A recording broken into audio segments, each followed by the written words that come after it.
CMR shopping mall Dasara ధమాకా offers అద్భుతమైన offers తో పాటు అబ్బురుపరిచే స్పాట్ గిఫ్ట్స్.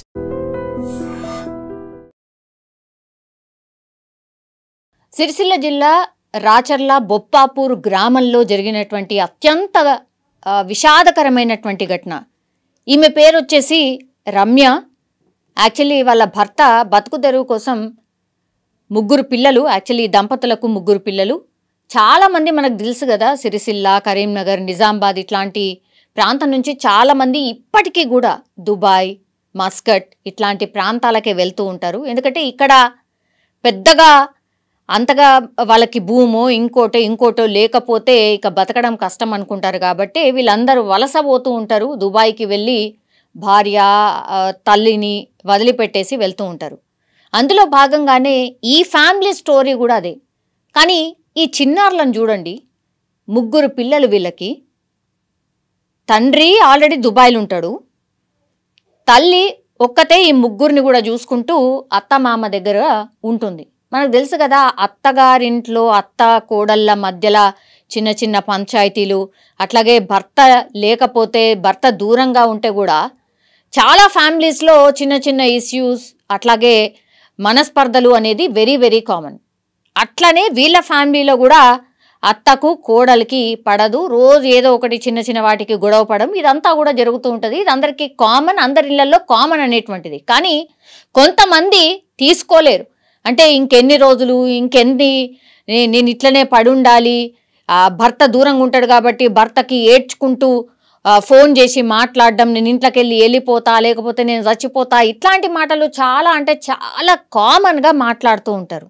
కానీ భర్తకు కూడా విషయం తెలుసు, ఇట్లా వాళ్ళ అమ్మకి అట్లాగే వాళ్ళ భార్యకి పడట్లేదు. కానీ తప్పనిసరి పరిస్థితుల్లో నేనే ఎక్కడనో ఉంటున్నా, మళ్ళీ నువ్వు వేరే ఉండలేవు, నీకు చాలా కష్టమవుతుంది, కాబట్టి కొన్ని రోజులు ఉండు, నేను ఇంకా కొన్ని రోజులల్లా వచ్చేస్తా కదా, నేను ఎందుకు మా అమ్మకి చెప్తా కదా, చెప్తా కదా, ఇట్లాంటి మాటలు పాపం ఎవరైనా సరే దూరం ఉన్న వాళ్ళు చెప్తూ ఉంటారు. ఆ ప్రయత్నం కూడా జరిగే ఉంటుంది.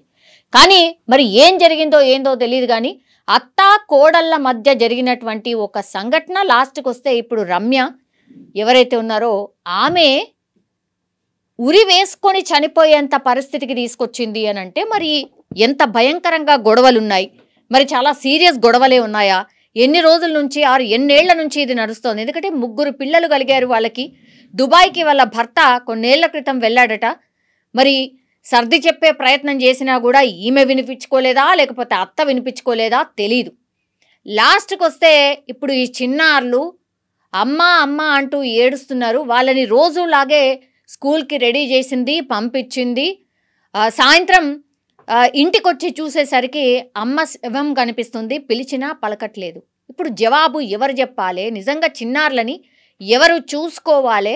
అక్కడ ఉన్నటువంటి వాళ్ళు కూడా అదే అనుకొని ఏడుస్తున్నారు. ఇప్పుడు ఈ చిన్నారులు ఆగమైపోయారు కదా, ఈ చిన్నారులైనా నీకు గుర్తు రాలేదా? ముగ్గురు పిల్లల్ని ఎవరు చూడాలి, ఎవరు పెంచాలి, వాళ్ళ ఆలనా పాలన ఎట్లా? బతుకుతెరు వీడ లేదనే భర్త అక్కడికి పోయి బతుకుతున్నాడు, దూరంగా ఉంటున్నాడు, అది కూడా అర్థం చేసుకోకపోతే ఎట్లా? గింత క్షణికావేశంలో చనిపోతే ఎట్లా అని అక్కడ చుట్టుపక్కల వాళ్ళు, వచ్చిన వాళ్ళు అందరూ కూడా రోధిస్తున్నటువంటి పరిస్థితి. ఎందుకంటే ఇది ప్రతి ఇంట్లో ఉండేటువంటిది. అంటే ఎవరైనా సరే ఉమ్మడి కుటుంబాలు ఏవైతే ఉంటాయో చాలా కామన్గా ఈ ఇష్యూస్ అన్నీ ఉంటాయి.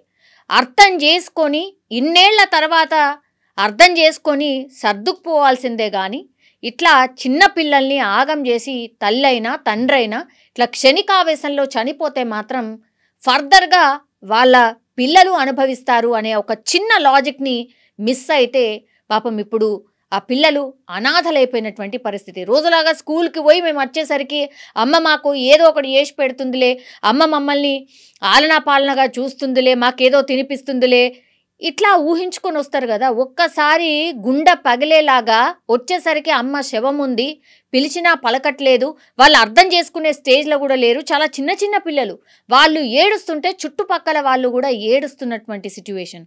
ఇప్పుడు వాళ్ళని చూసేది ఎవరు, వాళ్ళని పట్టించుకునేది ఎవరు, ఇట్లా అనాథలుగా మార్చింది ఎవరు? మీరు కూడా ఇట్లాంటివి చాలా సందర్భాల్లో మనం కూడా వింటూ ఉంటాం, చూస్తూ ఉంటాం. మీ ఒపీనియన్ ఏంటి దీనిపైన? ప్లీజ్ దయచేసి కామెంట్ చేయాల్సిందిగా కోరుతున్నాం. నిజంగా ప్రస్తుతం ఉన్నటువంటి సమాజం దేనికి ప్రయారిటీ ఇస్తుంది? ఆర్థిక సంబంధాల చుట్టూ మాత్రమే తిరుగుతుంది. మళ్ళీ ఎన్నికలంగానే చాలా విరక్తి కలుగుతాం. మంచి అనిపిస్తుంది కదా, లేడీస్ కూడా ఛాలెంజింగ్ జాబ్స్ చేసినప్పుడు చాలా బాగుంటది. ట్రాఫిక్ అసిస్టెంట్స్ గా నియమించిన ట్రాన్స్జెండర్స్ అందరితో సాల్యూట్ చేయించుకుంటున్నారు. ఫుడ్ డెలివరీ ఇవ్వటానికి వెళ్ళినటువంటి డెలివరీ బాయ్ అనిల్ పై కళ్ళ ముందు పెళ్ళండి